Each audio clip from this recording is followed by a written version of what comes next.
Let's go, JD. We're putting you on stage. Great. Yeah, look, I said what I said, which is that we do have, of course, a special relationship with our friends in the UK and also with some of our European allies. In his remarks at the Munich Security Conference, Vice President Vance condemned free speech violations in the UK, particularly. Could you respond? What is your message? I have an idea. We have the man right here. Come on. And I'll be going there, and we expect to see each other in the near future. We'll be announcing it. Imagine my shock when Keir Starmer claimed the UK was a bastion of free speech, only to have JD Vance list off names of British citizens arrested for social media posts. The Prime Minister's face turned ashen as Vance methodically exposed case after case of people imprisoned for tweets and Facebook comments. Then Elon Musk delivered the knockout blow. With Trump watching, Musk pulled out his phone and read aloud the case of a 51-year-old man sentenced to 150 hours of community service for posting a meme that Starmer's government deemed offensive. The hypocrisy was laid bare for the world to see, and Starmer had nowhere to hide. When Keir Starmer's plane touched down on American soil, he was riding high on expectations.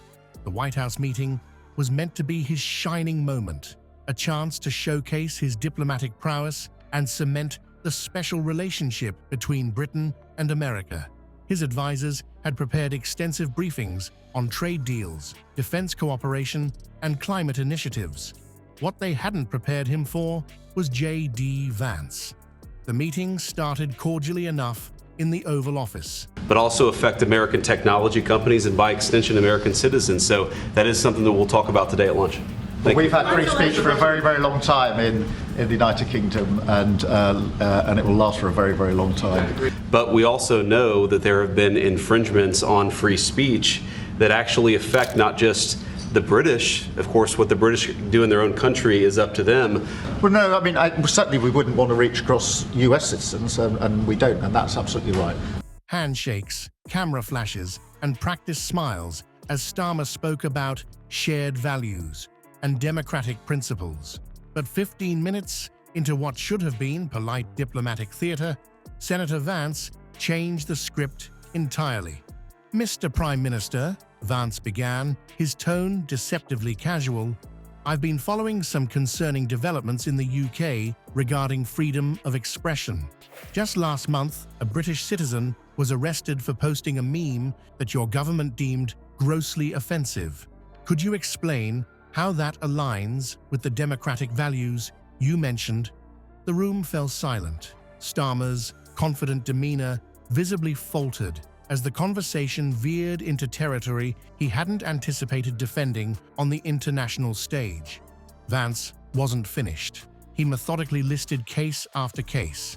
Isabel Vaughan Spruce, arrested for silently praying near an abortion clinic in Birmingham. A 51-year-old Army veteran detained for retweeting a pride flag meme. A woman questioned by police for merely liking a gender-critical post on social media. With each example, Starmer's discomfort grew more apparent. "These aren't isolated incidents," Vance continued, "but rather a pattern under your government's watch. The online safety bill your administration champions effectively criminalizes speech that falls well within democratic norms elsewhere." Trump, uncharacteristically quiet until this point, leaned forward in his chair. The former president, known for his own battles with censorship, seemed to relish watching the British leader squirm under Vance's methodical questioning. Cameras captured Starmer's response. "I'm very proud of the UK's long history of free speech," he insisted, his voice slightly higher than usual. "Our laws simply ensure that harmful content doesn't lead to real-world violence." Vance pounced on this opening. So arresting a grandmother for silent prayer prevents violence? Or detaining someone for sharing a joke online? His questioning exposed the fundamental contradiction at the heart of Starmer's position. As Starmer attempted to pivot back to trade discussions, Trump finally spoke up. "Interesting approach to free speech you've got over there," he remarked with his characteristic bluntness. "Sounds like you're proud of giving people the freedom to say only what you approve of." White House staffers later described the atmosphere as glacial. What should have been a 45-minute meeting stretched to nearly 2 hours as Starmer found himself defending policies that, when laid bare on the international stage, appeared increasingly difficult to reconcile with democratic principles. The Prime Minister's attempts to distinguish between harmful speech and protected expression only dug him deeper into contradiction.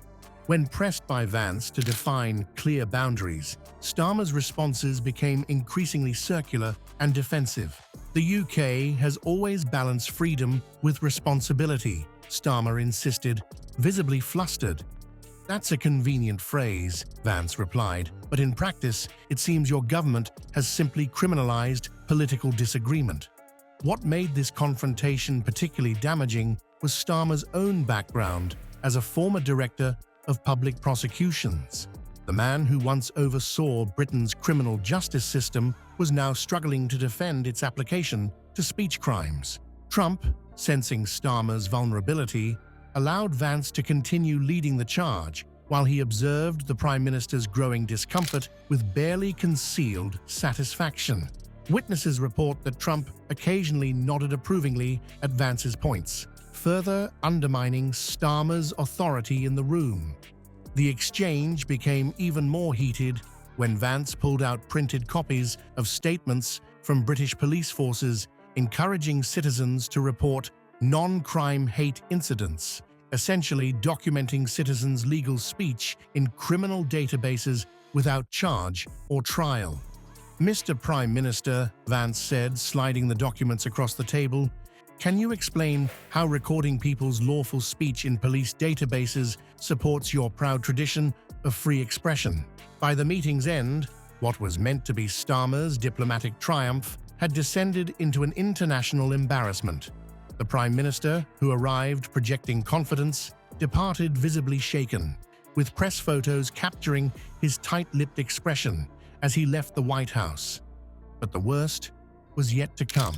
As news of the confrontation leaked to the press, one particular observer took special interest in Starmer's free speech predicament. Elon Musk, the tech billionaire who had previously clashed with British authorities over speech issues, saw an opportunity to amplify Vance's critique to his millions of followers.